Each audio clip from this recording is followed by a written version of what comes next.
Hi, this is Anne with Graphic Design How To, and today I'm going to show you how to add a clickable hyperlink to an Acrobat PDF document. Alright, so let's get started. Alright, so first open up your document in Adobe Acrobat, and you can only do this in Adobe Acrobat Pro. You cannot do it in Reader as far as I know, so you'll need to have the full version of the software.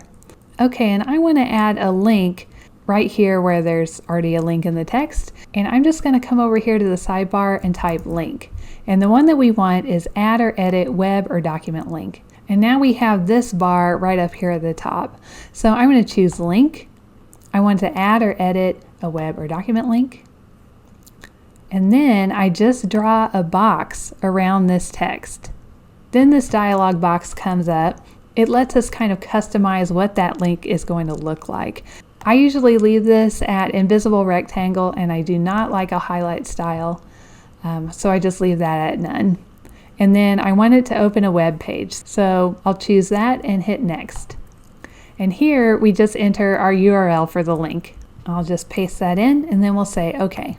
So that link is added. Now I'm going to go down and show you how to do a graphic link. That is exactly the same way. So you just draw a box around what you want to link to. All these things will stay the same, and then we'll just go to next, and I'll add a URL there, and we'll say OK. Then we'll close that, and we'll just save this.